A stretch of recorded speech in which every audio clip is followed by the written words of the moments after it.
Well.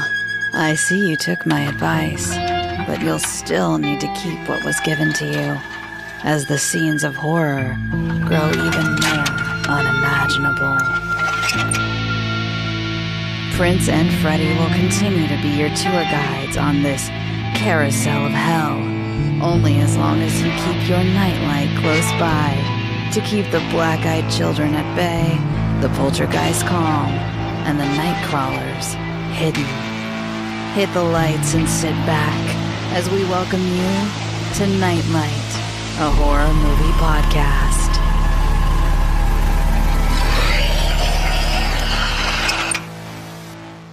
I'm Prince, also known as Ed Knight. And I'm Freddy, also known as Nighty Night. And this is Nightlight, our horror movie podcast. Woo! Back at it again with a new movie. Oh, now we're man. swimming. Now we swimming. Just keep swimming. Today we're going to be talking about Finding Nemo. No, I'm just kidding. But the horror film of Finding Nemo. A child gone missing. I guess it could be considered, right? Like, I mean, horrible for fish. Yeah. But, horrible for any parent. True. Yeah, absolutely. But no. We ain't talking about that. No worry. Well, instead, we are going to be continuing our community horror month, also known as Night of the Ghouls month. This month has already been off to a very, very strong start, which was Alien Romulus. Do I need to say more? I know a lot of people who didn't like that movie. I don't care. But this movie is also kind of controversial in terms of if people like it or not. Did I just do that? I'm sorry. Please don't come at me. But the whole 6-7 thing. But he did it again. Crazy. I did it again. Oh shit! And I said the reference. I'm sorry. Oh God. No. Instead, we are going to be talking about a movie that is slightly controversial for some. But once again, this was chosen by our Ghoulish Knights over in Discord. If you would like to also participate in that, you can hop over to the Discord for free. You do not necessarily need to be a Patreon member to join our Discord.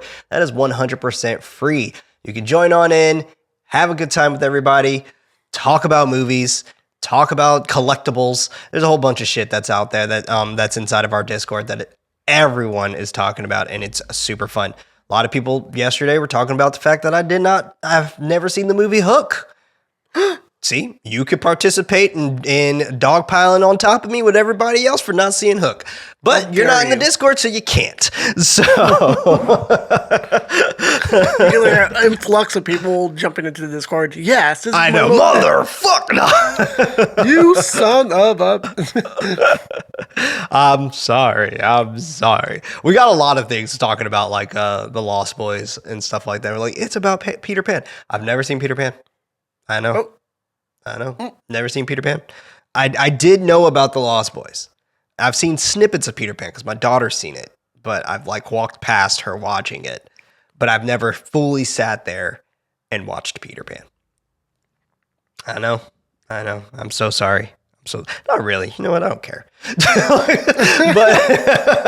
you never want to grow up. You don't want responsibilities. I'll never watch that movie. Too late. I have no choice, Freddie. I'm paying a mortgage over here. But no, instead we're not talking about Peter Pan. We're not talking about the Lost Boys, and we're not talking about Alien Romulus.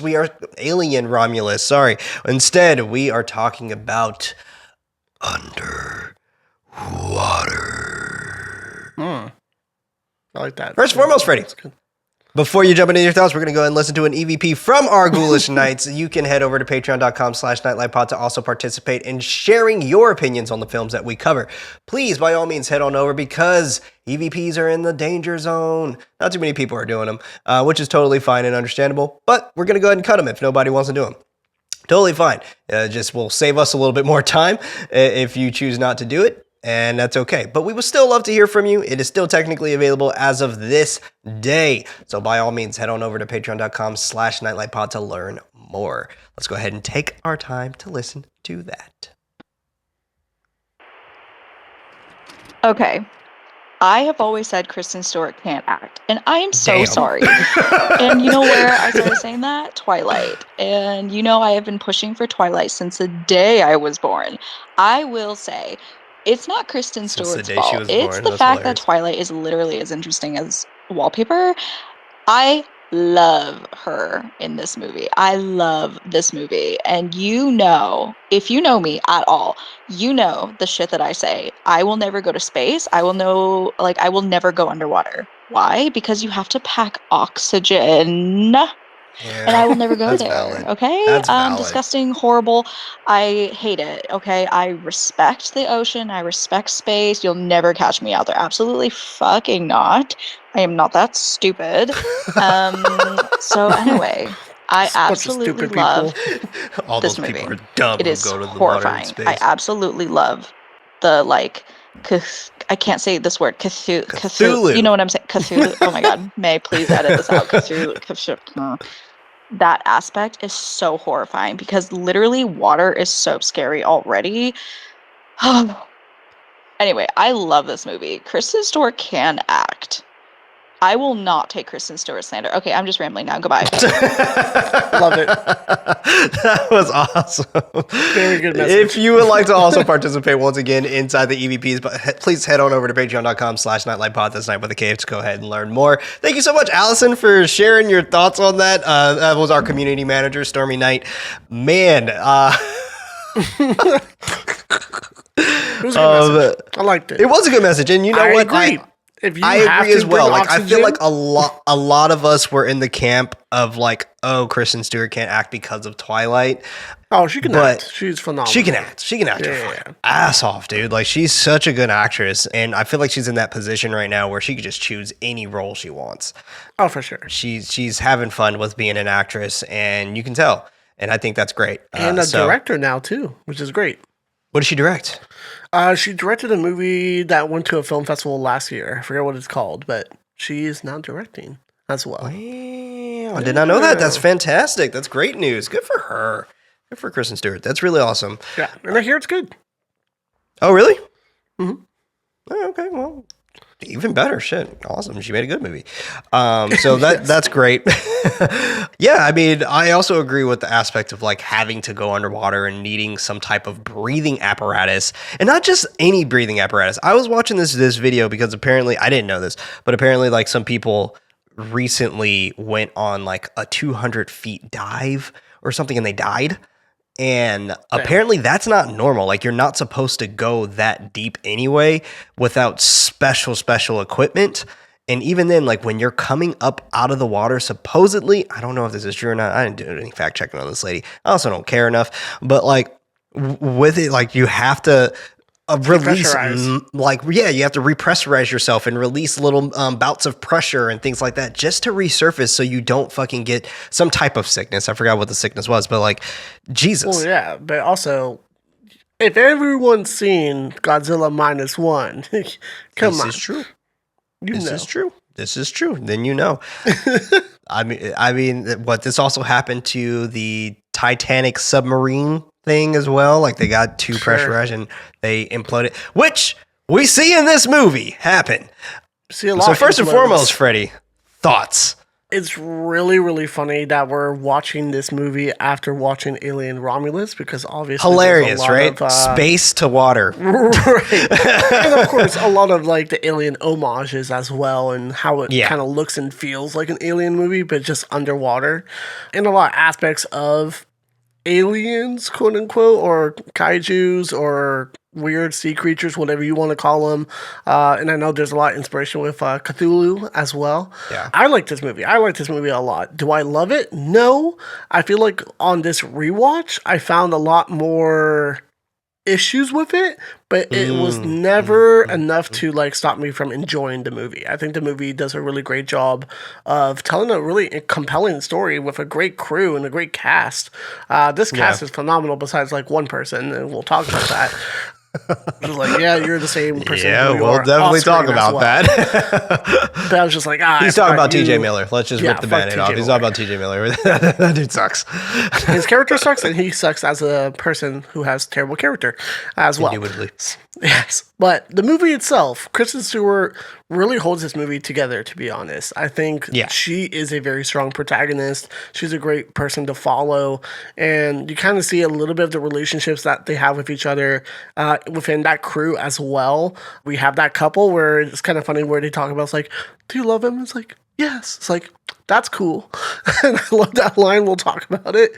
But at the same time, in the first half of the movie, I'm just like, oh, I didn't even see that you had couple vibes. And then you just are a random couple later on in the movie that we find out.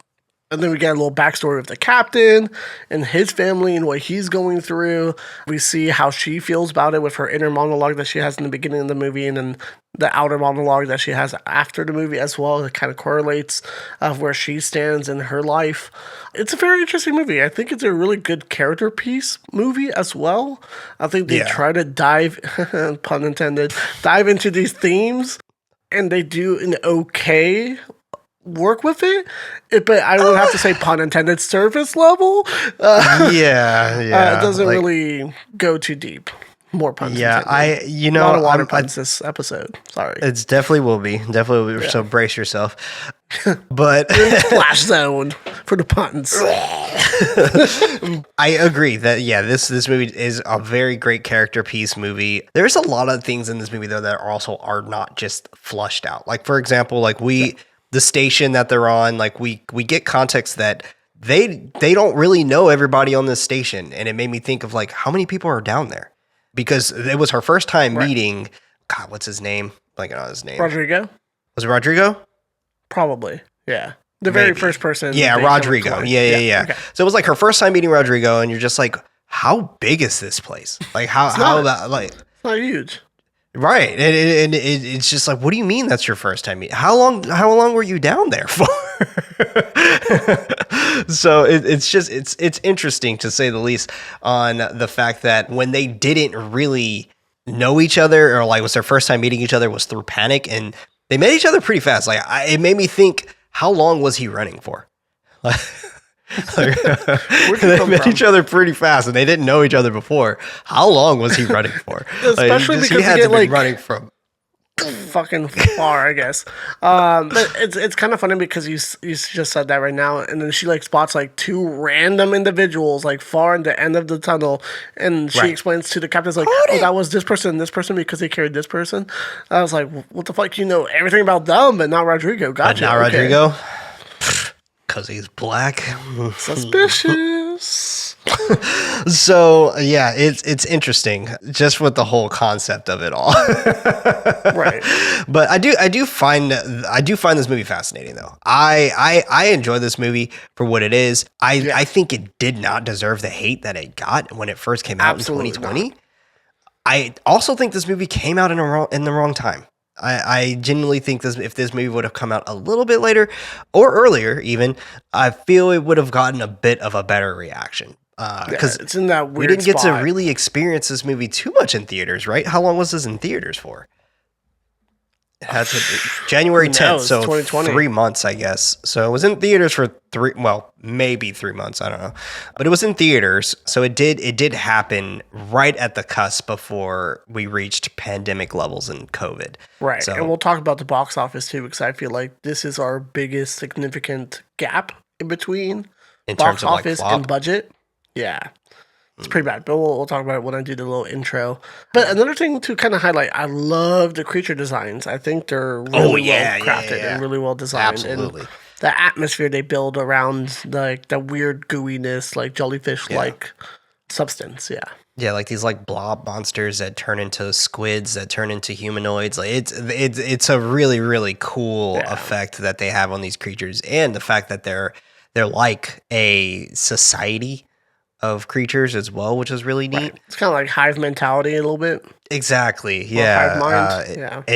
And you know, to Allison's point as well, right, where it's very Cthulhu, like it's very H.P. Lovecraft. Oh yeah. Which that's the whole thing too. A lot of people love, riffing off of H.P. Lovecraft in terms of like his films his adapting his books. We all know H.P. Lovecraft was a piece of shit. We all know that. Mm-hmm. He was a racist son of a bitch. But, he created something that it will forever stand the test of time. Something that will... I hate to even say this, but like he's the king of cosmic horror. Like, he started it, and he kind of made the whole entire influence behind it. But he still was a racist piece of shit. So yeah, but he also was a bit of a cop out. Let's be real, because like he would always say the thing, "It was so horrifying, I can't even describe it." We're just like, what? Well, try your best. Fuck out of here. That's why a lot of people hated Bird Box, because Bird Box did that same concept. And they were like, well, you do see the monsters because the guy draws them out. No, that's a cop out. Like, that's a cop out. You can't use that right now. Come on. But yeah. But anyway, man, you ready to jump into this? Let's do it. Perfect. Freddie's going to go ahead and take over for the notes for this particular episode. I will be jumping back into the notes starting for the next episode. So by all means, go ahead and enjoy Freddie's conversation. I'm going to go ahead and leave. Bye-bye. Just kidding. Me start crying immediately. He's like, no. Please don't leave me underwater alone. Take it away there, sir. All right, doing Underwater, directed by William Eubank, released January 10th, 2020. Probably. Eubanks? Pronunciations. Tomato. It's definitely you just said. I respect people's names, I promise. Released January 10th, 2020, with a runtime of 1 hour, 35 minutes. Okay, so here's the budget. $80 million to make this movie. $80 million? Yeah, in a very sad box office of $40 million. So it made half of its budget back, probably not including advertisements, trailers, whatever promos that they did. Sure. So, wow. $80 million is crazy. And another sad reality is the Rotten Tomato score is sitting at a 49%. I disagree. So it was not only a box office bomb, but it was also a critical bomb as well. Unfortunately. You definitely, you don't want that when you're making movies. But shout out to him for being able to snack such a large budget for that, because this is someone who came from cast too, I have to say.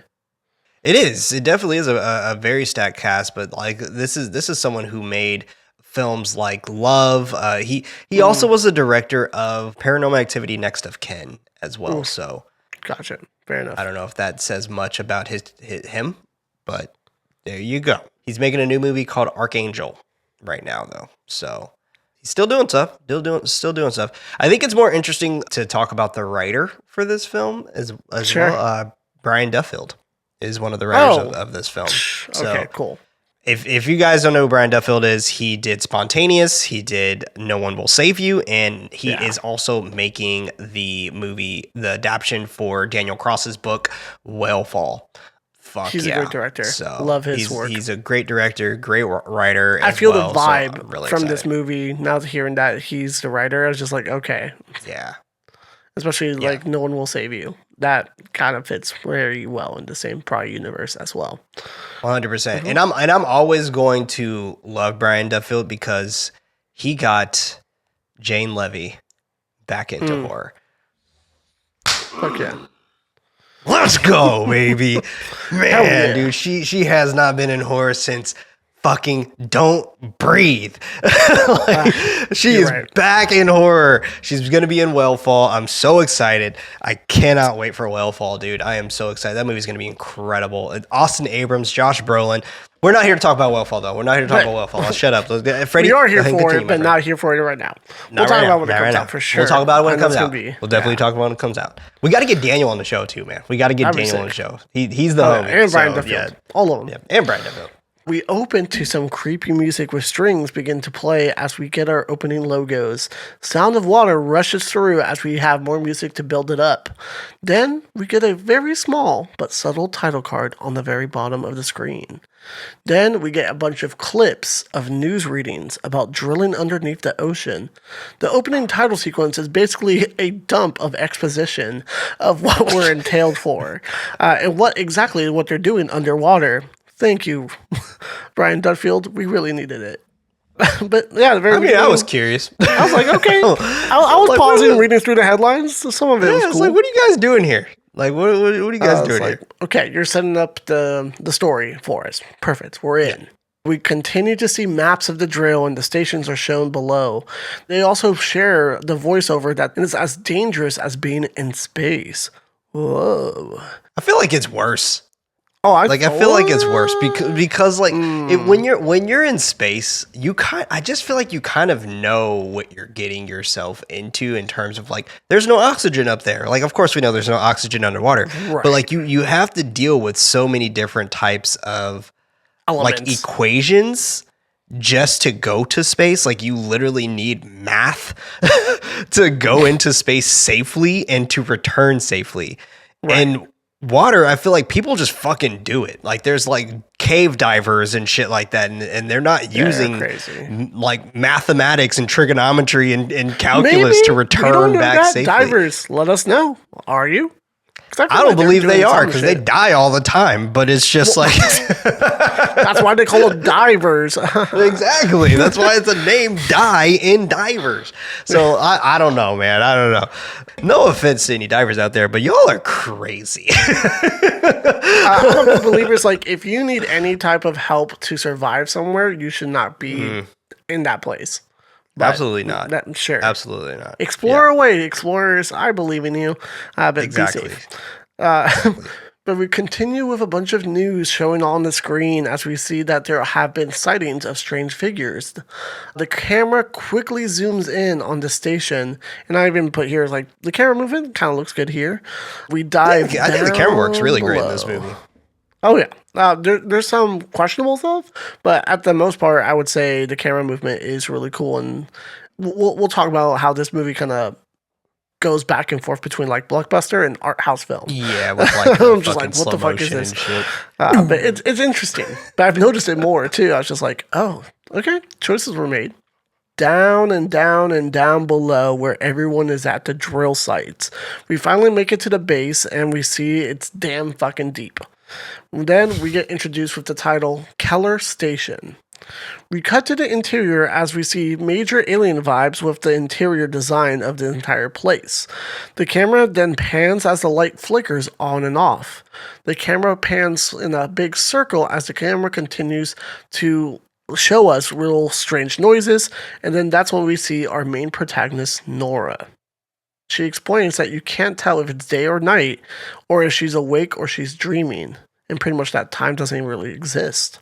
Yeah, dude, fuck that. That's dark. I don't think I can be Literally. in that type of job. Yes, yeah, literally, it's dark. Literally dark. It's just like I don't know what time it is. No, you're right, man. It's just I personally would not be able to do something like this. I'd be like, yeah, no, I'm not built. It's for like that. working in the mall, which I've done before, where it's like, oh, you go in during the Working in a day mall and you don't sucks. even know until it's like nighttime, and then you walk outside, you're just like, oh, yeah, okay, it's night Yeah. already. You can't tell time Luckily, passing. when I worked in the mall, I worked at Stonestown, so like we had the skylights. So Yeah, that was lucky. because we had the glass windows up top, so like I knew when it was nighttime, but still, like I know what you totally mean because it's just like oh daylight, and then you come out later and just like oh it's dark. So yeah, I get it, especially at Stonestown because it would always get so fucking foggy at night Right. too. I used to Oh, hate creepy going to fog my in San car. Francisco. I'm like, dude, I'm gonna get robbed one day. Please It's don't actually happen. a nice day in San Francisco, and then you walk out, it's foggy nighttime. You're like, where did I get transported? But yeah, That's when you're on the cusp of like San Francisco and Daly City, and you're just like sandwiched in the middle of just fog, and you're just like, cool. it's like great. right on. Welcome to Silent Hill. Yep.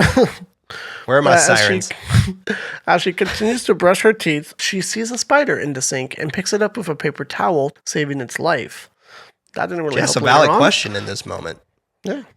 She asked, like, how did you get here? I was thinking the same thing. How did the fuck that spider get there? It's like, I rode down the shuttle with you. I'm your friend. Yeah, Starts talking to her. It just made me think. It was just like, did that spider just come through the pipes, like from the top down, and just like worked its way all the way down? Maybe, possibly. I'm sure someone brought it with them at some point. Yeah, maybe But it hopped on, it's caught a crazy ride. to see. She senses that something is wrong as the lights begin to flicker again and again, but also hears a noise. She looks around and continues as she sits down and starts to get dressed and put on her shoes as the lights flicker again. She quickly gets up and puts on her jacket. And I have to say, the jacket definitely looks really close to Ripley's jacket in Alien. Just had to make that point again. Put on her jacket as she goes into the hallway. She looks around as she begins to hear some more banging on the walls as water begins to fall from up above. She puts her hand out to see where the water is coming from, and as soon as she does that, we go full on slow-mo as water starts bursting through all of the walls into the hall. She begins running down, screaming to everyone to get out and try to save as many people as possible as she's going down the hallway. She's telling everyone to run and make it to the next hatch as her colleagues begins to join her as they stumble and keep on running. They get into the next place as they got into the computer as she begins to try to figure out how to close the doors. She's able to get in there as we see more people are trying to run out of there, making the turn around the hallway as water continues to rise, and they decide that there is no time to save them and that they do have to close the doors. Dude, when the fucking Intense. water burst through the walls like that, and It's the so way good. that it was like coming up from the fucking ground with like, I swear to God, This if is I would have visually been in this well moment, crafted. I do not know what I would have done. But Run. my God, does this look so Yes. effective and so beautiful. It's just Horrifying. It reminds me of my Titanic, God. who does a really good job, obviously, with this kind of stuff too.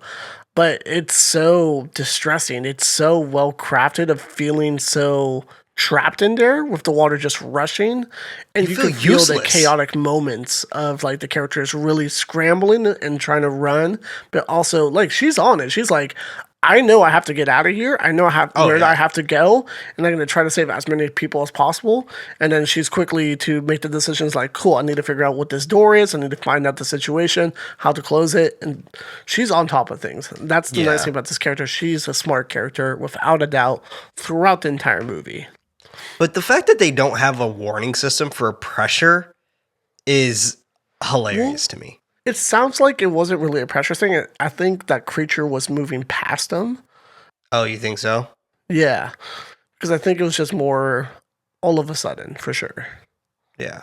So you think it was the main big baddie that was just moving Yeah. past them? That's a good thought. There's just- I didn't yeah, think about but that. We'll see. Although she's able to close the doors, an explosion happens as it blows them back and it all goes to black. She then slowly gets up as Rodrigo also gets up as well, as they are the only two survivors at this point. The speaker on the comms will say that the station failure is imminent and that they have to start escaping. She checks in on him and he's okay for now, but they are both bleeding. She tries for the radio to see if Fuck anyone that. answers, but nothing.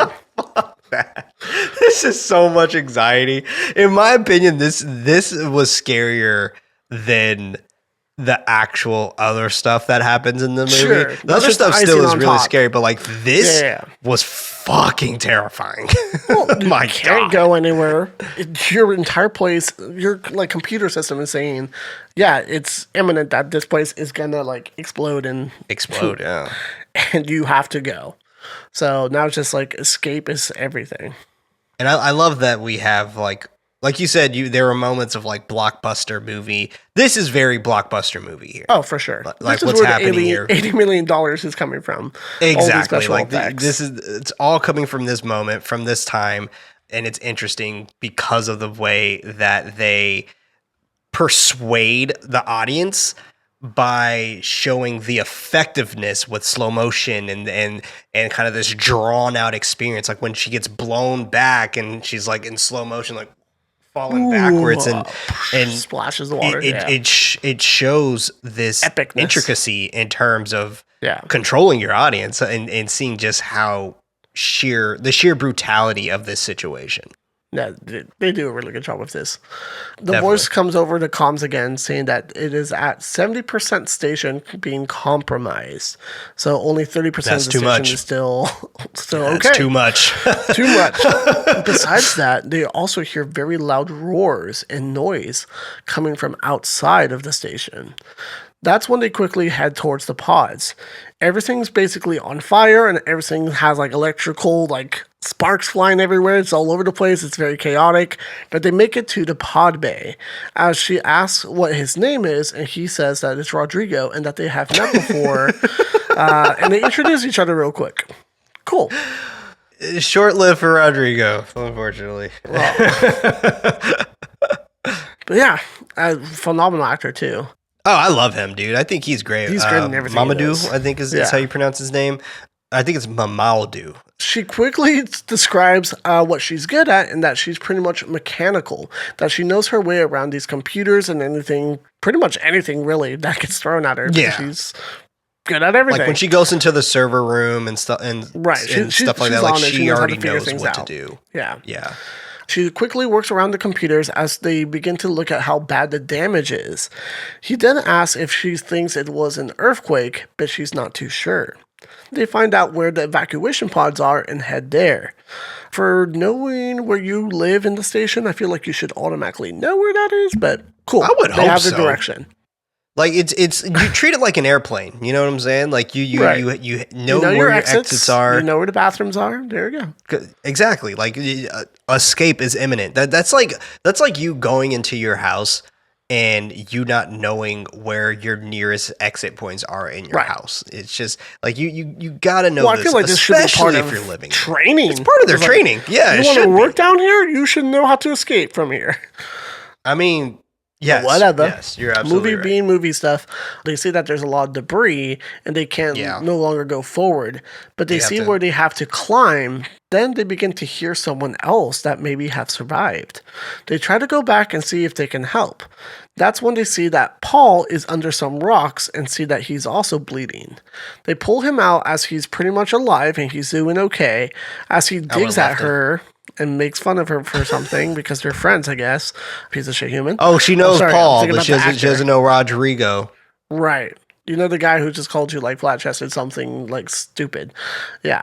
Oh, yeah, he did say that to her. That was crazy. And I even put here too, in my notes, I was like, very TJ Miller character. I was like, yeah, 100%. I feel like TJ Miller wrote his own characters because it just... I think they hired him. It's like, just play yourself. Pretty much. Yeah. And I don't get it. I did not see the appeal for TJ Miller even back then. And it just makes... movie I liked him in was probably Cloverfield Lane. Or no, sorry, Clover Lane. Just Cloverfield. Cloverfield? But that's him not being in front of the camera and being a dick. But he was a little bit of the comic relief. That was kind of nice. But other than that, I don't like any of his roles.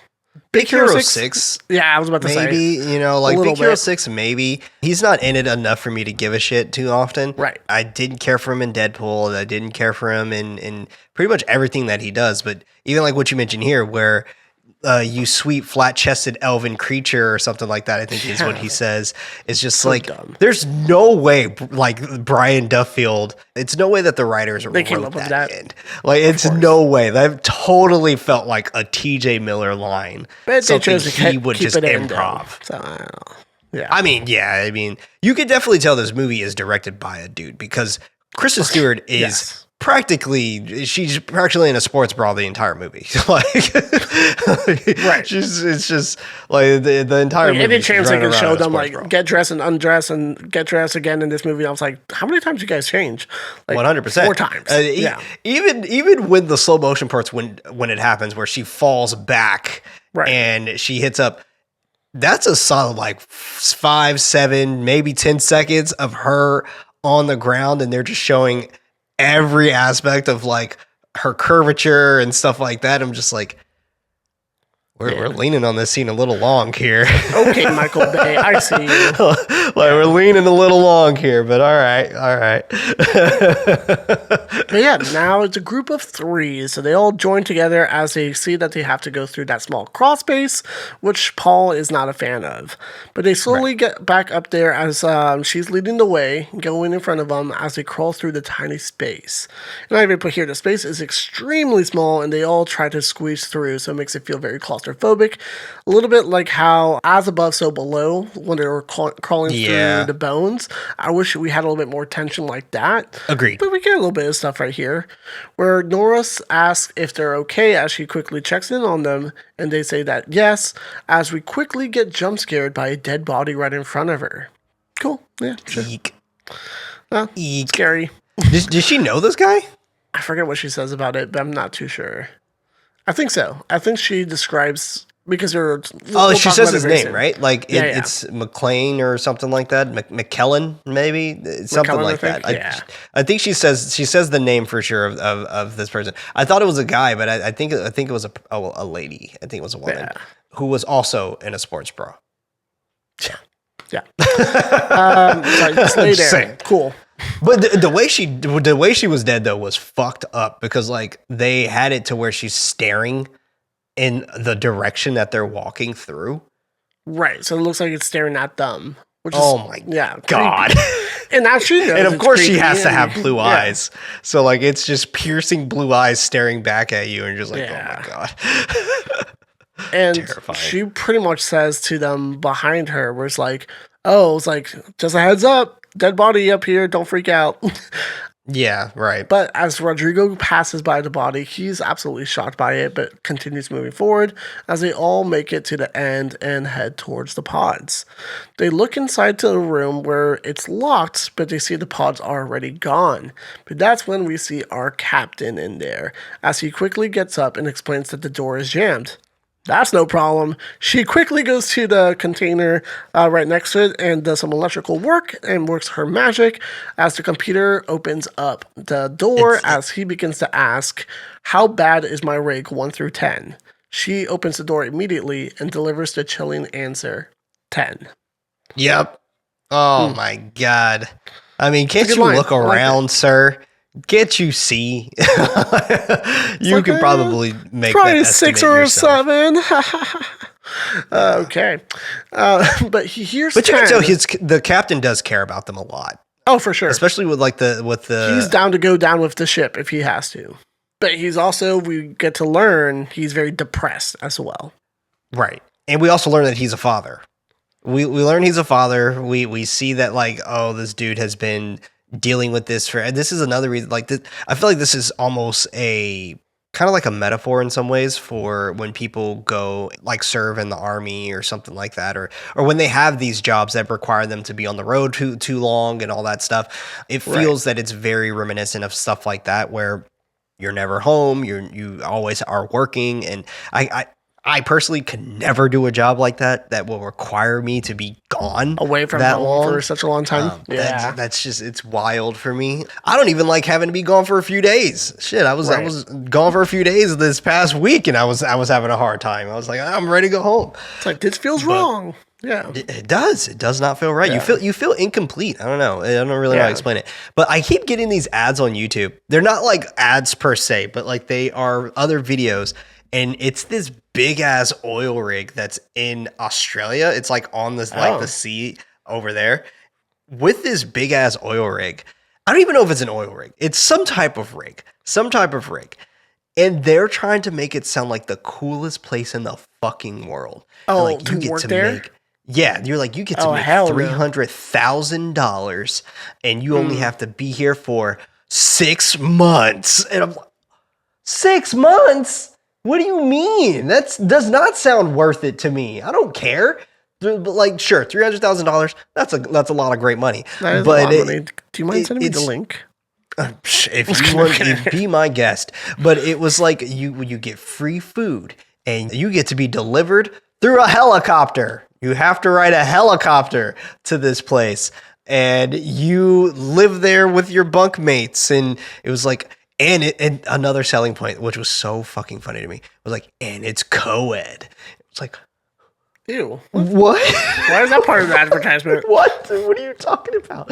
Like it's college or something. Like, it's like, and it's co-ed. It's like, are you literally saying that like people are fucking on here? Like, is that what you're insinuating? Like, what do you mean? I don't like what it. do you mean? It's wild. Another thing is that you have to work, I think it's 12-hour days or something. Yeah, that sounds horrific. I would work 4 days, 12-hour days. I would do that in the heartbeat. But it's not like that. Then I don't want it. It's 12-hour days, literally 7 days every a day week. for your 6 months. Hell and no. then you go home or whatever. But it's something like that.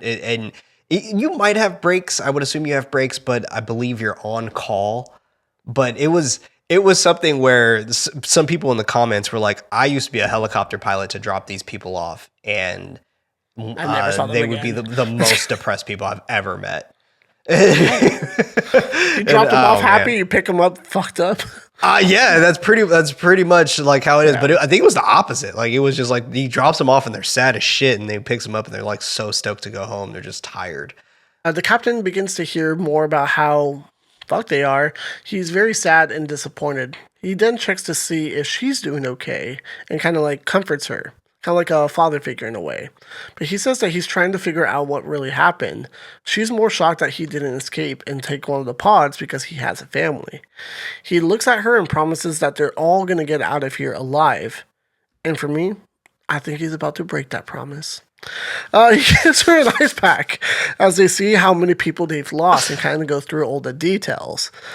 She begins getting lost in the details and starts just word vomiting a bunch of different things and describing the people that they've lost. Bunch of shit. They communicate as Nora heads to the control room as they run into Emily and Smith, aka Liam. And I've been calling him Liam because I don't like the word Smith. I don't know why. It's just a basic ass name. Smith? Yeah, they call him Smith a lot, but I don't know why. Sorry for people who aren't named Smith. I mean, usually it's a last name, right? Like, it is a last name, but they call him by his yeah. last name. But I'm just like, you are Liam to me. You are going to be Liam from my notes. Is it but like they do that, call him Smith later on. Is it like that Family Guy joke where it's just like, what's the worst name for males? And he's like, Keith. I mean, not wrong. I'm kidding. Shout out to all the Keiths out there. Shout out to Keith. And all the Smiths. My cousin's named Keith, so it's just like. By the way, I found the name of these jobs. It's a multiple zones. It's Seek, Jora, Rig Zone, and Ensign are the main ones, but they're called. The thing that I was seeing was FIFO. It's FIFO, and it just stands for fly in, fly out, and it's to these hubs that are on Perth, Brisbane, and they're offshore by the northwest shelf. You get paid for training, so that's nice too. You get 3,000 AUD dollars. Whoa! So 3,000 Australian dollars for training. That's not bad. too bad. Not too bad at all, if you ask me. But it's kind of funny. Once she gets into this room, she knows who they are as well with Emily and Liam. So everyone knows each other except for Rodrigo. Poor Rodrigo. Emily then gives her a water bottle. Where was Rodrigo? Where was he? Yeah. Like what the fuck? Why was he so isolated? And everybody else could have been with their families and shit. And it's just why was he isolated? Yeah, because I feel like they're in a this ship is very racist, far dog. part of the ship at this point, and they still know each other. Yes. Yeah. Makes At no this point. sense, man. Sure. Makes no sense. But yeah, Emily gives her a water bottle and says that someone will be coming to get them, right? And they don't really answer. As they begin to see that all comms are be down stupid, and they've Emily. lost their towers. And that everything is pretty much unstable. That everything's going to blow up within 30 minutes. We have a countdown. But that's when our captain comes up with a great plan and talks about all of the negatives first. And everyone's just like, this is a terrible prep talk. Why are you just like saying all the negative things about what's happening? But sure. But they decide that he wants them to all go to the other sister station called Roebuck. And that's going to be the other drilling site that's 1 mile away. And then they start Ain't to that ask, bad, but you got to go outside. Exactly. They suggest that they will walk that entire mile. As everyone who listens to him thinks he's absolutely insane, but then he describes that they can go all the way down, use the elevator, recharge the rebreathers, and walk out into the darkness with limited oxygen. Everyone admits that it is super hard and they can die, but he does actually say it with a great comeback. He's like, but you can also live by doing this. I like that comeback. It's like, we could die doing this. It's like, yeah, but we could also live. Glass half full, glass half empty, same shit. You're fucked like if you it. do, you fucked if you don't. You know what I'm saying? It's like, this is our only chance. It's like, yeah, we could die, but it's like, we're going to die for sure if we stay. Like, that's the thing. It's like, no matter what, this is your only chance. But everyone, I guess, decides, like, sure, we'll take the leap. As Liam has news and plays that he's seen a transmission that was last recorded of the event. He quickly puts it over the speakers so people can hear it, and it's a bunch of people who are just scrambling and screaming, and then you hear some monstrous noise in the background as well. Everyone is completely freaked out, as they should be, because that be scary sounds, and I don't like it. Yeah, it sounds super creepy and ominous, and it works very well. The sound design in this movie, too, is phenomenal. I have to say that. Amazing. It's amazing. Genuinely, it's really, really good. Yeah. But, of course, as they're going down there, our fucking boy, Rodrigo... Oh my God! Why? We'll talk about what happens. We'll to definitely Rodrigo. talk about it in a little second here. The whole place begins to shake as they explain, "Oh, it's just another earthquake," as that makes them feel comfortable by saying that. They all have to go for the plan as rock music begins to play as they have a portable stereo. As we get a fun scene in a weird setting. And I've been put here, it's like, this is a weirdly fun scene in a weird setting based on what's happening, and there's like a time limit. It's like, we're all gonna die, let's play music and get dressed. Emily then sees a painting on the wall of a weird godlike creature and asks if anyone has been out there before, and Nora's the only one that actually responds to her and says no. They all have to find 6 good helmets as Rodrigo picks up one of the helmets, looks at it, and seems disappointed, but doesn't say anything, and then takes another good one and hands it to Nora. They all begin to suit up and get ready for the big dive. She helps the captain out as well, as he's a little bit injured, so he can't put on his suit right. So this she was does so fucking dumb. Like in retrospect, this was so dumb. Like they seriously made him the sacrificial Negro. Not even that. It's just like, why the fuck is there a broken helmet too? What broke the helmet? I don't know. They just had a broken helmet. Just had a broken helmet in here. How is he gonna notice it and then still go through with it? Right. That, and why is there only 6 helmets? Perfectly for 6 people, but one of them is broken. Come on. Very convenient, directors and writers. This sickos. This was lame. Like this part was so lame to me. Like I rolled so hard. It's I mean, it's pretty bad. It's hard to like not see it. I would say this, the collage and the editing style of them getting like prepped and ready kind of builds up tension too, which is kind of cool. I even put here great editing of seeing them all put on the equipment and then seeing how heavy it is and all of the different intricacies of the actual suit itself. They head into the next room as they explain that they don't like the sound of the transmission, so Paul and Liam arm up as well. So they get these cool like guns, I guess.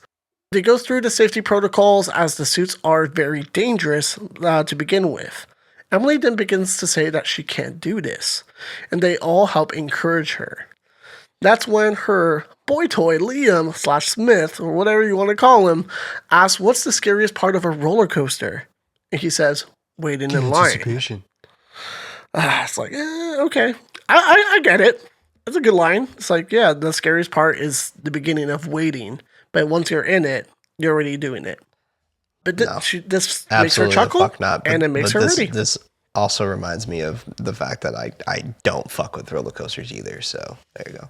I like well, Prince, you just sound like you're not fun. I don't care. Don't care. I don't like the ones that like stay up there for like a stupid amount of times. Like, just make me go fast. I'll be cool if we just go fast the entire time. No, but you make me like hang somewhere. I'm scared of heights. I don't like heights. Fuck that shit. Drop zone, we'll never do it. Hell no. Oh my God. Anything at Great America would never fucking do. Close it down for a reason. Exactly. The place was a death trap. The amount of people who died there. Now they're like, well, we're closing anyways. You might as well not fix anything. I'm just kidding. Yeah, exactly. That's exactly their mentality. So much scarier. Speaking of Great America, the place is beginning to collapse on them, and they have to head down. Just like Great America. Just like at an amusement park. Destruction is imminent. Like you just hear that in the over speakers as well at Great America. Dude, like we're at 70% compromised, 30% still running. Oh my God. I liked Great America when it was at its peak.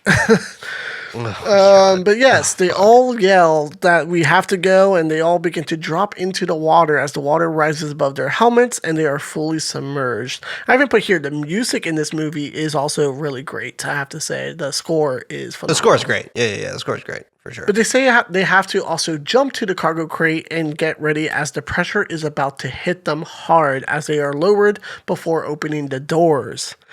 Before that happens, we get the stupid scene where Rodrigo's helmet is beginning to crack as Nora finally sees it happening too and yells for them to keep the door closed. But it's too late. As they open the door, the pressure hits him as his helmet cracks and his suit implodes and then explodes out. Damn. As we then begin to see blood in the water as Emily is frantically screaming and yelling at the horror. I hate to see it happen, but it looks cool as fuck. Yeah, the scene itself is awesome, but it's just the fact that we had it happen with a person who literally was in the fucking movie to sacrifice himself to give the good helmet to someone. Yeah, it's just like you sacrifice yourself in for what exactly? Like, you just met her. Like, I get it, but why at that point I would have just stayed there. I would have just stayed at the station and been like, well, I'm not going to go. I'm just going to stay at the station instead of watching myself literally implode. But I guess that's faster. Terrifying. But I want to die with my friends. What? Yeah. No. You just met these people. You're putting you them don't in know these danger people. too. Well, I will say it sounds like Paul knows Rodrigo because then they talk about like the joke that he had, or what was it? Paul that said it? Well, I'll find out. It's in my notes. Yeah, I don't remember. Someone remembers Rodrigo's jokes. Yeah. As we continue, after the whole tragedy happens, Nora begins to walk in to see where they have to go. She looks out and we see this cool inside helmet POV of just open darkness ahead of them. And they can't see a single thing in front of them. As the captain explains that it's her turn to do the jump, they slowly float down by the bottom of section of the station. They make it in and take off their helmets in the new section. As she says to the captain that she knew he took their faulty helmet, that she just knew that he did. And you didn't stop him. Cool. Like, what the fuck? Is that supposed to make me feel better? You saying that you knew? Like, and then his counter argument is just like, well, don't waste this chance then. Okay. Oh, the captain said that? Yeah, it's like pretty much tells her to not waste her life for that sacrifice. But yeah, pretty much he's like, yeah, it sucks, get over it, is pretty much how he said. Yeah, it's like, well, he's like, people die. Now, like, let's keep going. Yeah. No room for grief or loss in this place. Only my internal thoughts with my family. He's like, I'm emotionless now. As they begin to get ready to go out again, they charge up their stuff and their rebreathers as they descend into the depths of the water. They all explain that they all have never seen someone implode before. Okay. Yeah, God, I was like, I've never seen someone die. I've never seen someone die. I've seen someone die, but I've never seen someone implode. But essentially, yeah, it was Paul. Paul shares some of Rodrigo's jokes, saying his famous joke, what did the fish say when it hit the brick wall? Damn. Nice. Okay, I like it. Yep, a good joke. They chuckle. Good joke to die by, I guess. Right. They begin to chuckle about the joke as an alarm goes off. Liam then checks it and sees that there is something there on the radar, and that they are 200 meters from the bottom at where they're at right now going down the elevator.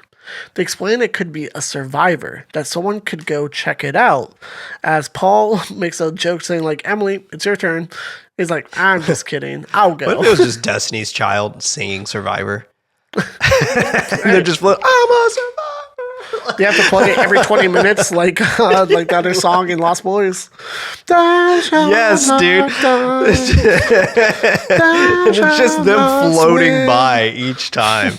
And every time one person survives, I'm a survivor. But yeah, Paul actually puts himself out there. He says that he'll go. He's going to go with Liam. And then Emily makes a joke about saying, like, he's crazy, right? And everyone pretty much agrees. Like, yeah, Paul's pretty crazy. But he also has this lucky bunny that he leaves with Emily as well. Yeah. This is little Paul. You take care of little Paul. Paul makes a really disgusting joke saying, like, if we go out there, what will we do with the body, assuming that they're not going to find anyone alive? So, glass half empty type of person, for sure. As Liam is going with him and kind of puts him back on track to do the mission. They touch down and are locked in. They are doing a friendly handshake before they go outside. As they do, they are having their body cams ready so the rest of the team can see as well. And what they see on the screen is nothing but our sponsors. Actually, they just see them walking outside as they're going into the dark water of murkiness and seeing what they can do to find a survivor. They ask if the captain is married, as Emily's asking a lot of personal questions to keep herself distracted. He says that he was married before, but he does have kids. They all start joking about how he doesn't really know the age of his own daughter, as he says something weird, but they just call him an old man and kind of senile. The camera work when they're underwater, I think, is such a great choice for them to have it be almost like found footage style. Yes. I think that's such a great cameras, choice. the body cams, the inner POV of the helmets. Just to put us in that POV and that experience, I think is a really, really good move. I really like the in-helmet POV shots. Yeah, me too. A lot of breathing in this movie. A lot of breathing in this movie. A lot of deep breaths in this movie. Like, I was like, aren't you supposed to be conserving oxygen? Okay, You're using a fuck ton of it right now. There's a moment where the alarm went off for low oxygen, and you can still hear them breathing heavily. And what are you guys doing? Like freaking me out. They're like, maybe I should grasp as much as I can so I can try to hold my breath for as long as a fucking seal. Oh, man. But yeah, essentially with the captain, he pretty much continues to reassure everyone that they're not going to die and everyone's going to be okay. Doesn't the captain also say something in terms of like, he like repeats himself or something? Well, like he has like dementia or some shit? It wasn't the dementia, it's that he was messing up his kid's age. Because what we learned later on, she never made it past a certain age. Because she died. She died. Right, okay. Yeah. Then Emily begins to talk about that she used to have a dog. And at this point, Emily's pretty much talking about anything to stay distracted of what's actually happening in this situation. Must have been real scared of our sponsors. Locked in. They are both outside at this point as it's super quiet, and Paul says that they shouldn't be out here for too long. I even put here, it's super quiet, super dark. They can't really see that too much in front of them as they are told they can't even barely walk see their hand. Anything. It's pure darkness down there. But they're told to walk 20 meters forward and look to the right, as that's where the radar beacon is admitting to. They hear something as they begin to look around. They said that they should be right in front of it by now, but they can't see shit. They close in onto this weird pod as it looked like it's completely imploded and that there is no body inside. But there is something that's all over it, like this weird goo, like a jellyfish-looking substance. Looks like dead jellyfish. Right. It's like and they don't know what it inside is. The waves or the current. They also begin to say, like, it may look like algae, but Paul disagrees. Says no one. Yeah, because it's almost translucent, right? Right. Yeah. It's. Because like it can look like algae for sure, but like it's almost like a translucent. It's like type a gel. Gel, yeah, like it's gel like floating jelly. in the water. Yeah. It's like when you put oil in water. It has that kind of like it feels like it doesn't mesh, like it doesn't belong there. Right. The mixture doesn't mix in. It's just like weird substance in the water. Paul does find a wallet, makes a joke about a credit card. He asks if they can leave, as then he does see a body that's tangled up in the coil of the actual pod itself. He says that there is something on its back, and it's attached to it, and it's pulsating. Everyone is telling Paul to come back, but he wants to investigate more and gets closer to it. They all look at the screens, and Paul asks what's happening, as something then flies out of the back and swims super fast, as we see a big bang and then a flash, and then we cut back to them with a jump cut of a weird species that they lay on the table. Emily checks it out and says, and takes a poke at it as it moves and reacts, and it's a muscle reaction. Yeah, Everyone it's like a freaks out. spasm. Yeah, the spasm happens, but she explains it's still dead. That they are Yeah, pretty much I guess we should explain what this thing looks like, right? Because like Yeah. it looks Squid-like? like it That's looks probably the kind of like a closest. squid, but it has like a very human like fleshy Right. texture to it, and its head looks like, I don't even know how to really explain its head. Like it a looks like torpedo shape? kind I of, don't yeah. know. Like its head looks like it's like a scrunched face or something, and it's Just like their it's version weird. of the face hugger in a way. Kind The of, baby. yeah. Like you could tell a lot of this movie did take a lot of like inspiration from Alien. Oh, for sure. sure. It may be even Backburster a little Leviathan bit. as well, like some things from Leviathan, sure. because this movie feels very much like Leviathan from like the 1980s. The Abyss can as well. be. There's a lot of underwater movies where I'm just like, yeah, I see a lot of the correlation between everything. Right, But it looks good. The creature designs in this movie looks great. Every single They look creature in here. fantastic. Like that thing And looks threatening and how gross. fast it moves. Yeah, I don't like Oh my god! But they're easy to kill. That one was at least. it. Quite the shot, and that was by Liam too. It wasn't even Paul. I know. He took the shot. But they begin talking about its characteristics, how it's attracted to light, and they make it sound like it's a moth. But it also has talons built inside. Liam then says that he shot it, he should be the one to name it. As Emily explains, that it could be a species that came from a pocket within the ocean that emits hotter temperatures, because this type of species shouldn't be down I like how here. they're touching it with their bare hands too. Right. It's like, oh, It's this just like, species, what are you doing? you might not be poisonous. Yeah, like the fuck are you doing? Like you, Right. and not only are they touching it with their bare hands, like they touch it like that little. It has like a little spike on it, and like Right. I think it was Emily who like just touches it. I was like, why? Why would you do that? Why? Why Why a lot are of you things? touching that? Why are you doing that? I genuinely Yeah. don't understand what's going on with you right now. But whatever. As the lights go off, they all begin to get back up as they hear weird sounds coming from outside. They hear big metallical bangs until we hear one really big bang that freaks everyone out.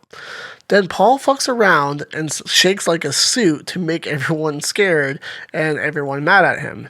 But then Paul hears another noise outside and then asks if the creature is a baby. They hear something in the next room as Paul then asks if he should close the door. We look at the door for quite a little bit, but then it's quiet.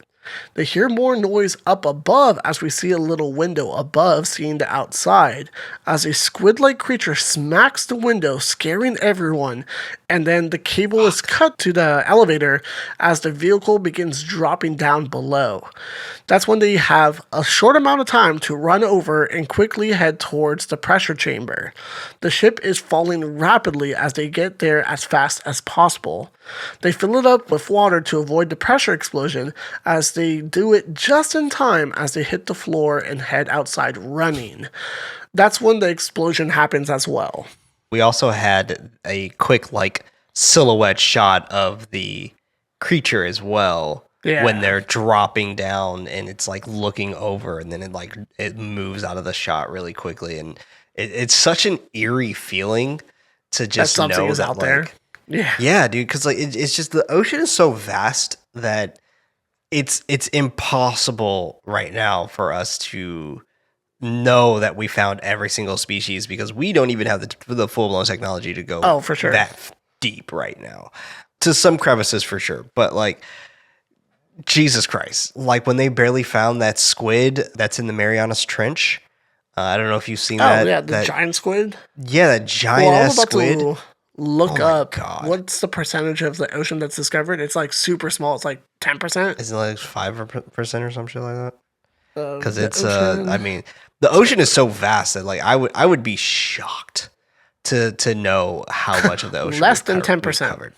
Absolutely the fuck not, dude. Like, are you kidding me? That says less than 5 to 10% of the ocean. However, over 28% of the global seafloor has been mapped out. That's kind of cool. 28% still is like crazy amount.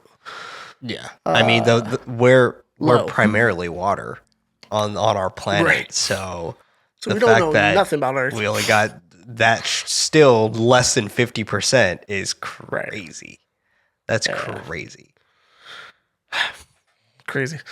But as they all rush out, they begin to dodge all the debris that's going all over the place as they head towards the next section that they have to get into, following the green lights. They almost get hit several times as it feels very chaotic, and especially with the camera angles and music that is blaring. I have to bring up Prometheus. Sorry, guys. I love Prometheus.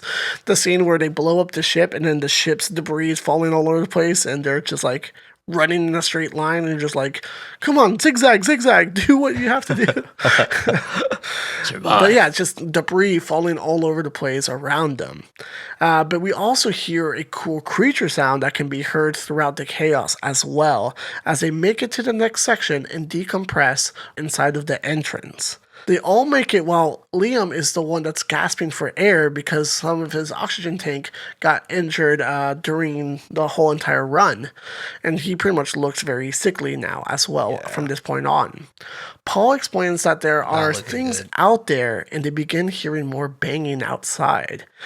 They just talk about it just being the debris falling from the station. Liam seems to be okay for now as the captain gives the gun to Nora to open up an electrical board to get inside because it's locked. She's able to get in and then be able to open the next door to the next area. They made it to the deep bore access tunnel, and it pretty much says here that it's also 6.4 miles underwater. Dude, as soon as I would have seen that and crazy. knowing that we were just supposed to walk a mile to escape pods, oh my God. I would be like, when do we give up? I was about to say, the mile doesn't even start yet. Like, they're right? still getting to the place to start the walk, essentially. Jesus Christ. So they're still in their pre-journey, I guess. They're about halfway there as they are riding this nice cart down the tunnel. Everyone pretty much looking defeated on it. The camera heads up to show a broken facility where they're headed to. They stop as there is a ton of water now in the tunnel. We hear more creature sounds outside as it seems that something is following them. The great walk begins as the water is about hip height with them going down the tunnel. They walk through the water and find some food and other things, and they realize it's someone's stuff. Emily begins to lose it a little bit, thinking about it too hard. They walk forward as they see it's more flooded up ahead. I would be so afraid that something's in the water with us. Well, I feel like in the facility, I'll feel a little bit more comfortable, but then at the same time, not at all, because there is something that ends up being there soon. Hearing all of those things just like running around above you and like swimming above you and screeching and so on, I feel like my assumption would be that there has to be one in here. At least one. Yeah. Like there has to be at least one in here. Like, it's just I would move so cautiously, but man, dude, that would fuck me up. That would fuck me up. It's terrifying. Oh But yeah, my God. essentially they walk forward and they see that they're about 300 meters away as we continue to see water keeps pouring in and see the next area is completely flooded this time. Says the opening is very tight and very small. Nora says that she'll be able to go check it out first. So she does. So she dives into the murky water and tries to fit through the opening as she scopes it out and makes it to the other side and tells them to come through Big as well. ass suit on though. Like, what do you mean? It's funny like, because you she's guys like, are I'm all small. pretty much the It's the same. same size. Yeah. Like, you guys are pretty much the same. Like, what are you talking about? Whatever. That didn't make too much sense too, but we have to have No, our it didn't hero make any be safe sense. first. Apparently, they really wore these suits though. Like, they wore the suits, and during this time, they didn't have like walkies or anything like that in them for communication purposes. So they just literally had to try their best to hear William as much as possible when they were having a hard time hearing him on certain shots. So they would have scenes that were longer during this time as well, because they would just keep going because they couldn't hear him. Fair. Communication. Communication. They also wanted Kristen Stewart barefoot for the entirety of this movie. That's crazy. But yeah, and she was like apparently down for it. She was like, okay, cool. Granted, the movie was filmed in 2017, and it took 3 years to come out because of the acquisition from 20th Century with Disney. That's fair. So, yeah. As she makes it through, they send Emily in next. She dives in and makes it to the other side as well. Then the captain is making his way up next. He makes it as Paul and Liam are left behind, as he says that he should give this moon pie to Emily and to not screw things up with her because he ships them. Cool. A sweet moment for Paul, I guess, before what happens. A little redeeming factor, a little bit. Yeah, but it's stuff like this that just feels so on the nose, right? Where you're Right. just like, okay, like It's he's like gonna we know what's die. about to happen before Like, it yeah, happens. like, Gotcha, it's just, you're it going feels a little last. on the nose in terms of just like, okay, Yeah. but yeah, But I yeah. mean, sure, give her a moon pie. The captain makes it through to the next area as it's now time for Liam to go in next. Paul is behind talking to his lucky bunny as he hears Little something Paul. behind him. Little Paul. And something moves within the water. There's something in the water! Back Show from me the Alien- fucking water. Alien Romulus reference. Last week's episode. He looks back and he's all like, yeah, fuck this. And he's like, I'm going to go now, as he should. I mean, I can't blame him. I like right? that. in the I character where would it's not just have like, waited for anybody to clear that. Yeah. I would have just been like, fuck that. Cool. I'll wait 5 Everyone's seconds. out. I'll be Let's right go. behind you. Like, Yeah. It's like, I'll go with you. The rest of the crew says that they will also pull him in as well as they do so as they begin to pull harder and harder until he's finally on the other side. It's all okay. he has the best death. He's fine. He's doing okay. He's there. He's safe. He takes off his helmet with great relief as he then quickly gets pulled back in as they quickly try to put his helmet back on before he's submerged back underwater and can't breathe. This They is try such a and good try their fucking best scene. to get him out because something gets him inside his suit and blood explodes from inside of his helmet, and it's horrifying, and they all run out of the water immediately as he completely dies and gets submerged back under the water. Yeah, this scene with the explosion of Such a blood in good the scene. helmet, great. Such a good scene. So good. Because, like, the way that it pulls him, because I don't think it's inside of his It's suit. like, I think it literally pulls him out of his suit. Because, like, his That's face, even darker. I know, dude, his face literally is like squished as if it's trying to fit through the hole of his suit. And I think his face explodes because I think it pulls him out Like of the suit. Like toothpaste getting squeezed out of the tube. Exactly, cap. like toothpaste getting squeezed out of a tube. Like I genuinely think that's what happens in this moment. I'm rewatching it right now, and just to make sure, and yes, he is 100% pulled out of his suit because it rips his leg off and pulls him in. Ugh. This is such a it's great great. death. This is such a great scene. A well-deserved Holy death. shit, it's What? brutal, Who man. said that? Not me. Oh, it's brutal. This is a brutal scene. We then begin to hear the captain making a distress call, but no one copies. Everyone is even more defeated at this point as the camera looks at the entire crew. Liam is also not looking too good as he says what could have broken through his suit like that. Emily then says pretty much that this is their fault, that they've drilled too much and the ocean has taken this back. They aren't supposed to be down there, and they all kind of agree with her. Then the captain kind of checks on one of the portholes and sees that the glass is already cracking where they are. So the captain explains to Paul that Paul is gone and that they can't stay here. That pretty much This will they should look for fuck me more up oxygen. mentally so badly. Like, Oh, I would for just sure. be even if I got out, I would The just loss be of on it. hope, essentially, Exactly. is getting I would be stripped like, down. Dude, no one was like, there's these things down there in the ocean. I can't do shit about it. It's just like, oh my god. Ugh. Yeah. They do find some more oxygen and says the suits will never make it. And pretty much this is when Liam says that he's going to be dead weight out there and that they should leave him behind and that he Okay. can't lose anyone else. And Nora says, neither can I, so let's go. I'm not losing you too. So they all go back outside into the cold, dark water as they hear some sounds as they begin to take things a little bit slower. The crew looks around with their flashlights as they continue forward as there's so much debris all around the ocean ground. They push forward as they have to cross the plateau now. Nora is the head of the group at this point as she looks around at the ocean floor.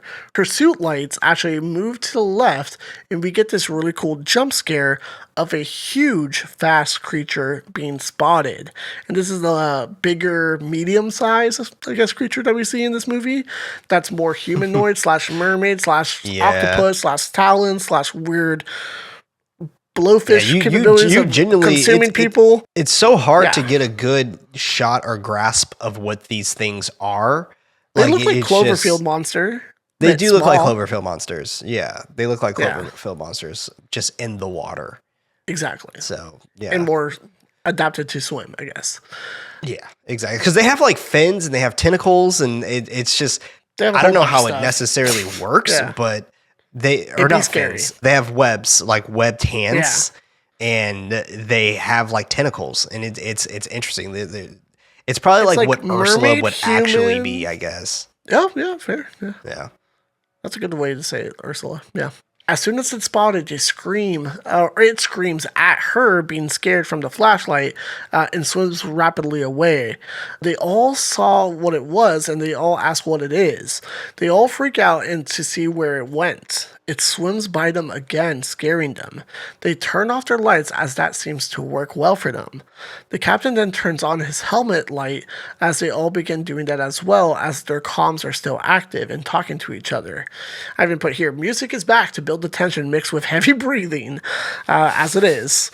Everyone's freaking out, music is on full volume, and we got this very intense scene. Then we see someone else illuminate Nora from a distance to see that the creature was right behind her as it gets caught and swims away. And I even put here, it's like, little fucker got caught in the act and he got scared and he just ran away. He's like, I'm gonna get her. I'm gonna get her. With your bitch ass. I see you. With your bitch ass. But that's when they're looking for the captain himself as he's missing, but no one knows where he went as Emily screams as Nora begins to run towards them.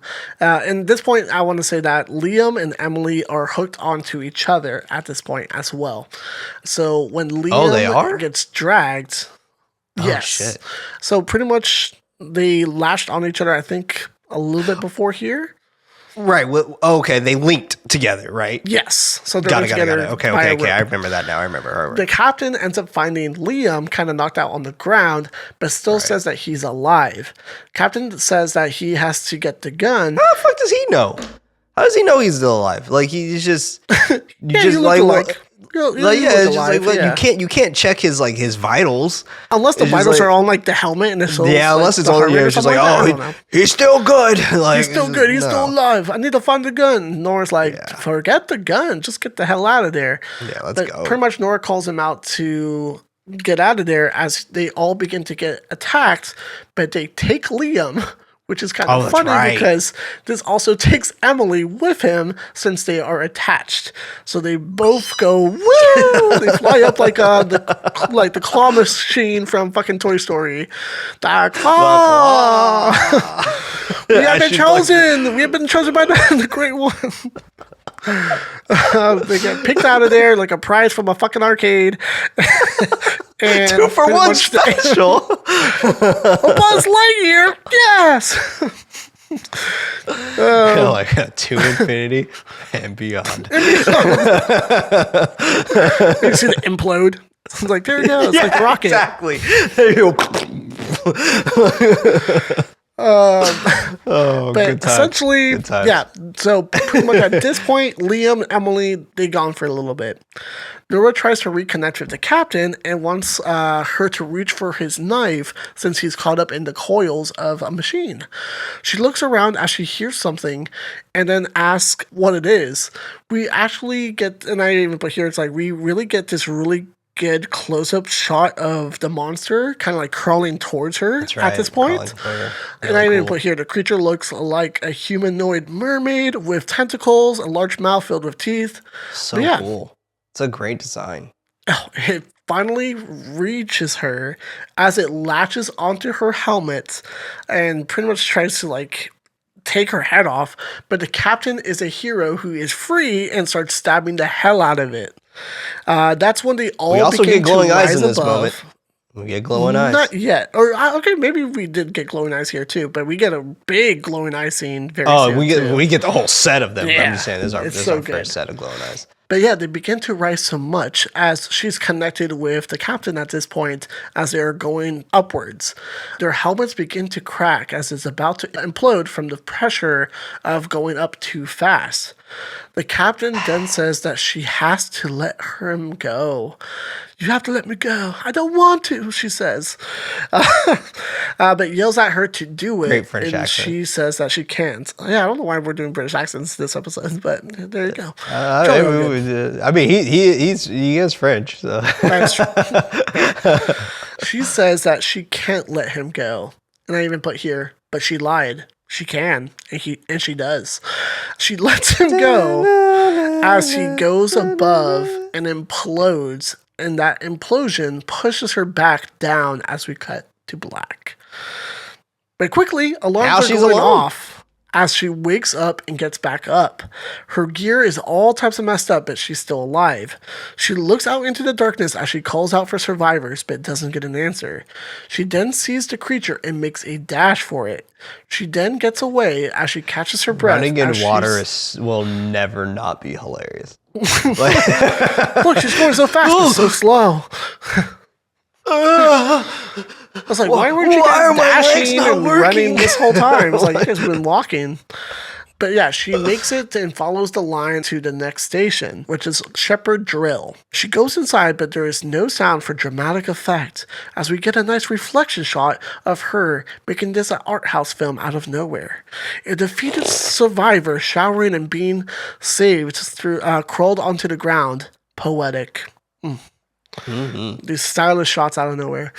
The sense of isolation and what once was like okay, yeah, we got it. I like the shots. It was nice, cool. She calls out for more survivors all through the comms, but there is no responses. And they also figured that there is also no pods in there, but there's at least air. Glass half full. Nice. Seeing if anyone can still hear her, she reaches out more and more as she looks at a wall and sees more pictures and sees the captain on the wall as well. She goes into a locker, which is his. She realizes that this is his daughter in the pocket with a, I forget what they're called, but it's kind of like those cards that they give out at the funeral of the passing. Obituary. Pretty much his daughter has passed, and that's why he felt some type of way earlier when they were mentioning about his family and not knowing their age. Then she does see some papers hung up on the locker and sees that they picked that certain spot for a reason for drilling, and the captain may have known some secret. But they don't really explore these at all later on. But this could be... We ain't got time for all that. They didn't have enough it's like, company could be doing weird, bad company things. Yeah. But it's okay. She gets back in the rhythm. You can tell that was totally a setup if he had the opportunity for like a sequel. Movie. Yeah. He It's like they're actually all hunting for kaijus. Yeah. Oh, they left it open for sure. Oh, yeah. She puts on her mechanic hat again as she gets to work. And I even put here's some weird editing of some like grunge music starts as she begins to make her plan to escape. It was trying to be like slight montagey before she had to jump back into the water. It's like, I'm back in the mode of getting ready again. Yeah. You like those scenes that we got ready like 3 times already? Let's get ready again. We're gonna do it again. We knew you enjoyed it, so we did that just for you. It's like montages. We like it. But like, we could only have an hour and a half in this movie. Let's continue on. Yes, we got because honestly, if they would have, they could have cut quite a bit of stuff out, and for sure. This movie definitely could have been a nice tight hour 15 for sure. Yeah, the nice thing about writing the notes for this movie is like, there's a lot of walking and quietness. Yeah, there's a lot of quiet shit too going long. on. Yeah, that's why I told you. I was like, it's underwater. You'll be done with that pretty fast. But a lot to break down, though, which is good. A lot to break down. We see that she's back in the suit in the lockers and opens up some maps, and she might have a plan. I even put here, it's like, it's another time for another let's get ready sequence. I even put here, how long is this movie? Let's come with me as I get ready to go back outside in the deep pressure sea. Outfit of the day. So this is company issued GRWM.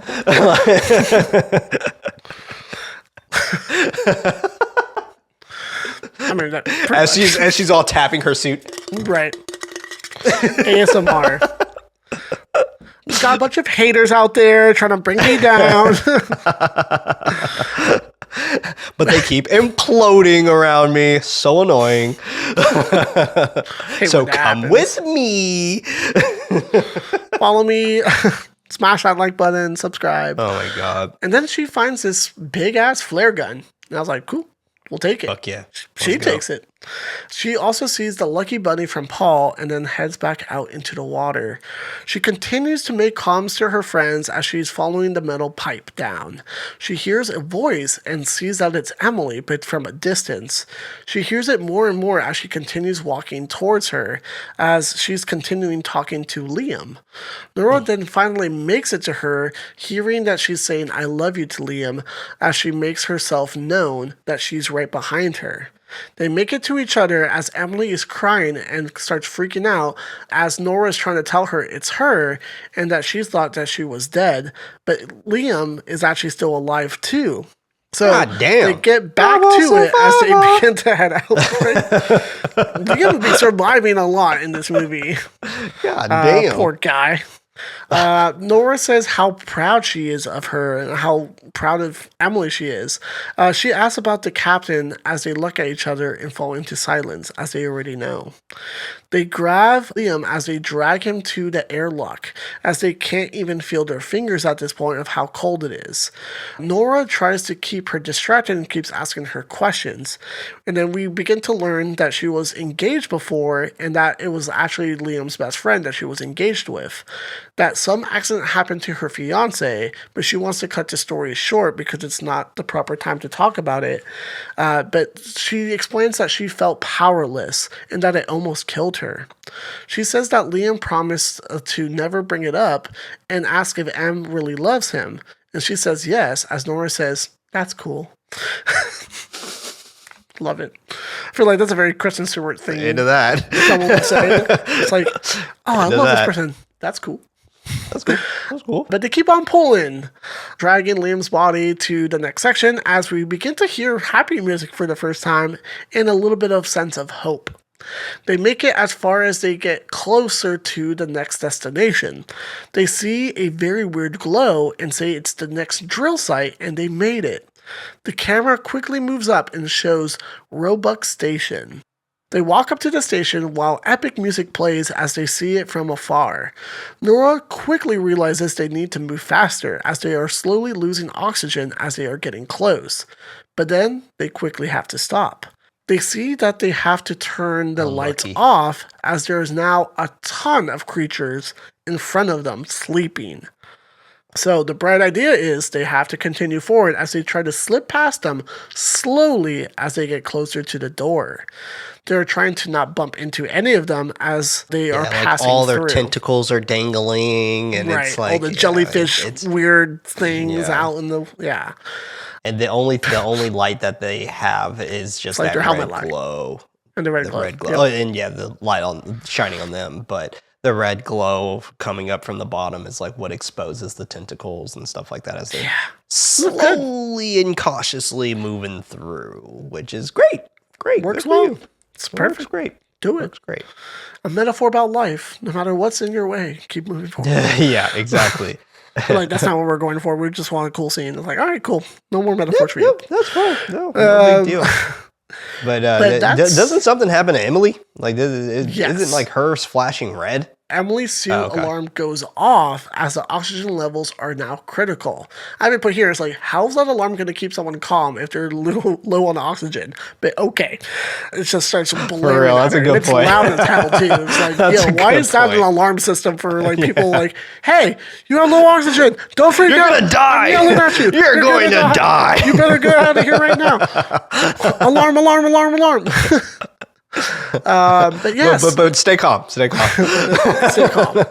Luckily, there is no movement from the creatures around them as they continue on, but one tentacle falls right in front of Nora's helmet as she tells Emily to continue. The Keep arm going. slowly pulls away as she's free again. She begins to walk, but then quickly gets pulled up and thrown to the ground by one of them and dragged all over the place and being like pretty much a ragdoll to this creature. The creature is Good times. attacking her as she reaches for the flare gun as the creature tries to devour her whole, as we see a cool shot of her inside the creature's mouth as her body completely goes inside. As she's almost devoured, she pulls out Pops the this gun bitch out. and kills it as it falls to the ground. From the fucking Hood shit. Fuck fucked up carcass, she crawls out of the body and struggles out, but she makes it through. She manages to get out, and as of now, we now hear the other creatures fully awake. And I put This here is in where we're all getting the caps whole- and a bunch of exclamation points, a shit ton of glowing eyes. Shit ton of glowing eyes, dude. It looks so fucking good, man. Like it the looks way, phenomenal. even down to the where they're blinking. They're blinking and they're like moving across and they're almost like climbing on top of one another. And it's so fucking great. It's so man. good. This is a great scene. Yeah. Great scene. They all begin to get closer to her as she reloads the gun, and they stop as they look out into a distance like they're being called. They all quickly ascend up as we hear a loud roar and a massive creature appears. She fires the flare that direction where she hears the sound, and then we see a titan of a creature above us. A kaiju. And I even put here, Pacific Rim, is that you? Question mark? Yeah, for real. She starts running as the creature moves and explodes one of the pipes, blowing her away as we cut back to black. A lot of explosions blowing people away to cut into black in this movie as well, I have to say. Yeah, we get it a lot. And But it's just yeah. like it's moments like these where it's just like, movie could have been over. Like, like you don't gotta do all this. Em calls out to Nora as they are getting more alarms about their oxygen levels being critical. Emily is able to get her out and pull her inside as we get more cool POV shots of what's inside the helmet. The and first what she's useful going thing that through. Emily's done with this entire movie. She was so fucking useless. It's hard to get Nora's helmet off, so they have to smash it with the fire extinguisher, and it works. She's able to get air into her suit. The computer is asking everyone to extract from their site, which, yeah, no shit, alarm, thank you. We are trying to escape. Nora then finds the area, and they look outside to see the massive kaiju right there. They have to head out as everything is blowing up, and the tunnel after tunnel as they find a path begins to close down as they finally find an area where they can go. I even put here too, the monster is pretty much outside, beginning to destroy the entire base as well. They run and run as they make it to the pods, but of course, just like the helmets, there are 2 working pods and 1 broken. So a total for 3, like they had 6 helmets for 6 people, but 1 not working. So another Trope that we have forced to do self-sacrifice. Yeah. Em asks if all the pods are set as she's constantly looking at the broken one and just says yes. They have all 3 and that Liam should go first as they come in and help him up. Em telling him he has to make it, and he complains that he was dragged all around the ocean. Fair enough. She says that she will see him again as he is given the lucky bunny as they close the pod, as they send him off and he actually escapes. Emily wants to go last, but Nora keeps on insisting that she should go next. Emily then finally realizes what's happening and doesn't want to leave her behind. She starts to force Emily into the pod as she says that she has a whole life ahead of her, even punching her to get her into her seat. Isn't that when she knocks her out? Oh no, she doesn't even knock her out. She's like, ow. That's the funny part. She's like, okay, fine. Whoa, okay, I'll go up. You're right. I don't want to get punched again. She kind of gave up on like trying to save her at that point. She's like, okay, fine, Yeah. fuck it. That would have been hilarious if she was like, "You bitch, yeah, stay here." Like, Spits in her face. It's like, nah, that's messed up. They're friends. Oh my God. But yeah, she's all buckled Not up anymore, and she- says that it's all going to be all right. She accepts her fate as she's the next survivor as the pod door closes and she's off. She's going up as we see a bunch of the creatures notice that, and I thought they were going to attack her, and I thought that was going to be really dark. But they They're didn't. too slow. That's good. They continue going. Nora sits there in the dark, and I even put here another great shot. I was like, art house film or blockbuster? What are you? She slowly gets back up as she looks outside at the massive kaiju and the smaller creatures trying to get inside. She is mesmerized by it and even hears its roar. She says that things will happen to you that makes you feel powerless and that you are just feelings. Sometimes you have to stop feeling and start doing. I don't know how I like about that line. I don't think that is a good thing to put on people. It's like, hey, you have feelings. If all but else sometimes fails, you shouldn't start feeling your sacrifice feelings. yourself. Start doing things. So yeah, don't feel your feelings. Just do things. Yeah. Just be like happy. fuck your feelings and Yeah, just fuck your deal feelings. with it. I don't Just really deal like that with line. it. Yeah, it's not a great one. But she hops on the computer as she has a new plan. She asks, "Do you know what you are sitting on? A ton of energy and nowhere to go." She wants to set off a core blast and starts the meltdown immediately. She's taking everyone out, including herself. She looks at the kaiju and says, "You only have 1 minute," as the counter begins. And then her voiceover says, "You lose your sense of time in the dark," as the countdown goes down, and she says, "Let's light this shit up." Yeah. This was That's a what she very does. me quote. Yeah. That's it's like, oh, you can't sense the time of time in the dark, so let's light this shit up. Okay, cool. I approve. A She did it. huge explosion happens, and I even put here, looks really cool. The explosion is Looks great. awesome. But then we also get another slow-mo of water hitting her face, and more news headlines immediately after that, describing 2 survivors, a bunch of secret and classified news of an anomaly, and a company that's continued to drill, and then credits. Mm-hmm. They didn't give a shit. Underwater. Fucking Wild. cares. You know what I'm saying? Man, Like, all right, yeah, let's continue drilling. what a flick. What I a liked it. flick. I like this movie. I like this movie. There's a lot of things Great in this pick, movie though, that Ghoulish are definitely has some issues. Sure. But I do enjoy it for what it is. I think this is definitely a really interesting one for sure. But I do got some movie facts for us here. Movie facts. On the shoulder strap that holds Lucian's injured arm can be seen the Wayland Corp Company logo. The logo What? is from Prometheus. Oh my god, I love this movie. This movie's great. I don't think there's anything wrong with it. I think it's phenomenal. I I don't it's think one it of has the true best movies ties I've to ever seen. Alien, though.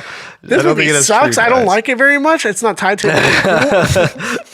The spider in the sink was almost a moth, but I thought a moth might be a little too Guillermo del Toro. The scene is meant as foreshadowing both the film's theme and to get viewers instantly on Nora's side. Okay. What? I think they thought too deep into that. Yeah, they definitely thought too deeply into that because I'm just like, that makes zero sense. It also would have made sense with their metaphor that they use, their comparison that they use, that it's like a moth, like an underwater moth. Like, Right. And she has that would empathy have for it. Or that something would like have made that. way more sense, but Yeah, it's like, oh, whatever. I empathize with this creature and want to save it and I understand it's Yeah. just nature being she here. could have done that with a moth. They just Yeah. they looked way too far into that one. Nora loses her glasses in the first action beat, which suggests her vision is compromised from that point forward.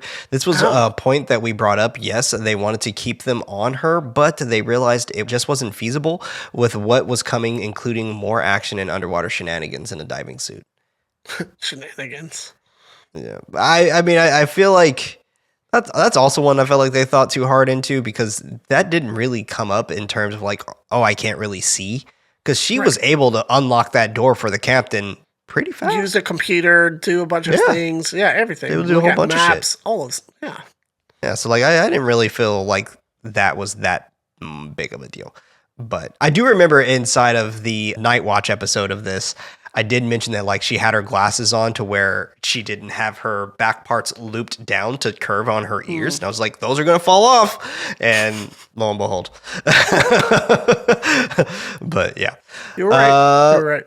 Director William Eubank has confirmed in an interview that the sea monster seen in the movie is, in fact, Chtulhu of H.P. Lovecraft's mythos. Strangely, the mining company is called Tian Industries, or Tian.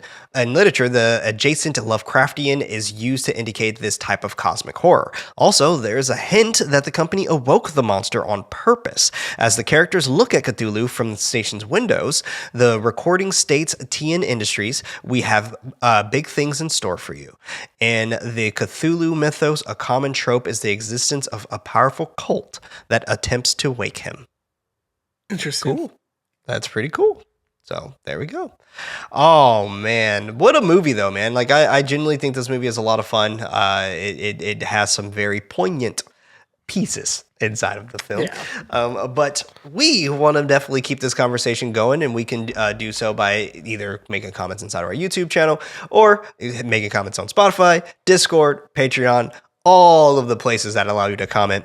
Feel free to voice your opinion about this movie. Before we go, we have to give a very special shout out to our patrons over on patreon.com/nightlightpod. That's night with a K. We're going to go and take a moment for that right now.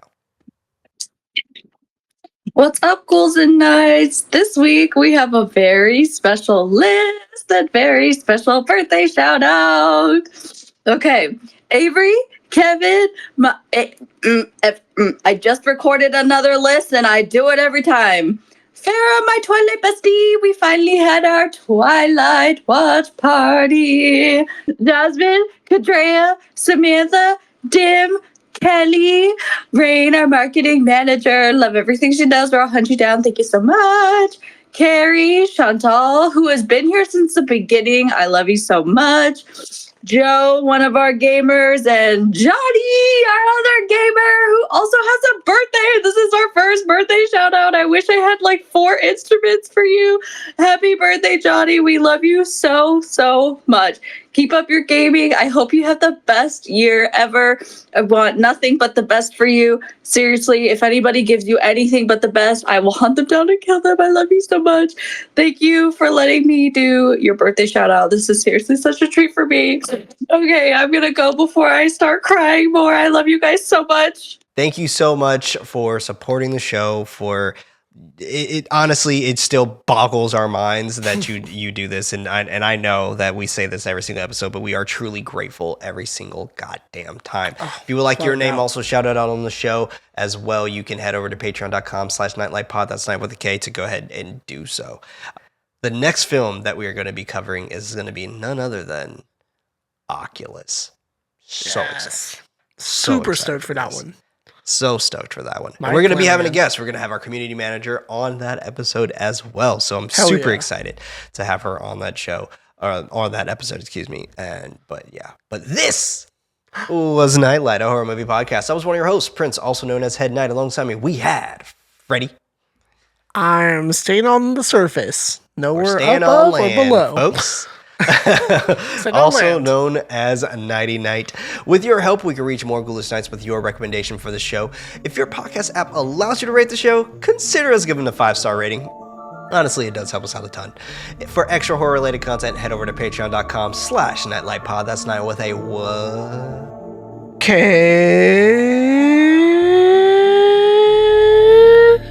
I lost my voice. And remember, everybody, don't forget your nightlight.